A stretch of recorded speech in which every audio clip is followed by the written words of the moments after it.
So this is the setup from last week where we measured stress and strain in a piece of wire. So for last week's experiment, when we loaded the piece of wire in tension, we were able to directly calculate the strain in the wire by measuring its change in length and the stress in the wire, since the stress is evenly distributed through the cross section of the wire, through the circle of the wire. In this week's lab, what we're going to do is we're going to calculate stress in a different way by taking a beam that's being bent. So in the lab activity, you're going to be filling out a similar table to last week where you're going to keep track of the force or the load that you're applying to the test article, and you're going to keep track of the displacement of the amount that it moves. But when we're bending the beam like this, and this arrangement is set up so that we're bending the beam as a cantilever, which means it's fixed on one end and being loaded and bent on the other end. So same as last week, this will look really familiar now. The apparatus has one angle bracket and a threaded screw to hold the end of the force gauge that we're using to apply force to the bar. And then the beam is fixed in a bracket using two of the thumb screws, and then it extends out, and the hook for the scale is attached to the other side. So what happens when you pull on the scale is it bends the beam in a shape, in a curved shape down away from where it's fixed. So same as last week, we're also going to use a scale that's placed under the end of the beam, and that's where you're going to read your displacement. So when you load the beam, you're going to read the force applied off the little pointer here on the scale, and you're going to read the deflection at the end of the beam. And if you go and take a look at the printed lab activity, it'll show you what you need to do to calculate the stress in the beam. So for tomorrow when we're in lab, you're just going to keep track of force and displacement, and then there's some computation that you're going to do after. So the page after this on the resources page shows you the equation for the maximum displacement of a cantilever beam. So note that we're in this activity, we're measuring deflection. We're not measuring strain directly. You can't directly get strain from this.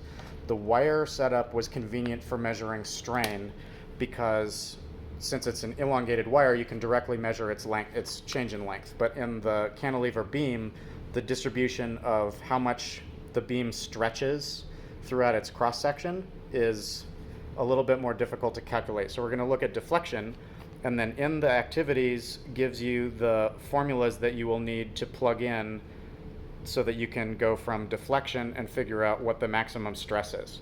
So the maximum stress in the beam is dependent on the cross section of the beam. That's the I portion, the area moment or the second moment of inertia that you calculate based on a round cross section.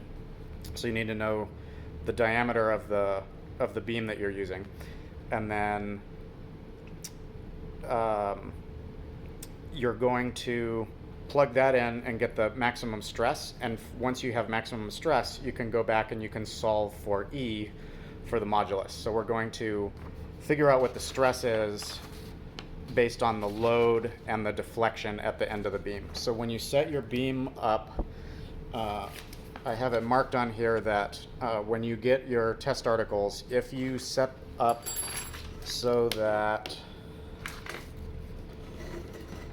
you have basically one end of the beam fixed in the bracket, and then you're going to put another nut on the end. This is just to keep the hook from sliding off. So right on this one, I've used one of the black T-nuts that come in the bracket kits that go in the 80/20. You can also use one of these thumb screws. The threads are the same, it doesn't matter. This is just here to keep this from coming off. So I wanted to point out that these scales have adhesive on the back, so when you go to place it, the specific position of the brackets and stuff on the rails on yours might be slightly different. You want to place this at the end so that when you're standing over it and you go to take your measurement, you can look down along the end of the beam and you can read off how much it moves. The other thing that I wanted to point out is you don't actually have to use this screw arrangement um, to load the part. You can pull on it by hand. This is just here so that it'll stay in the same position if you were to apply some load, you know, as you were tightening the screw. Then you can take your hands off of it and you can look and read what the reading on the force gauge is, and then you can come up here and you can look at the change in displacement from where it started. So as you go through and fill in the table with your load and displacement of the bar, this is just a convenient way so that you can go back and forth. But you actually, on some of them that are soft enough, you may be able to pull on this by hand.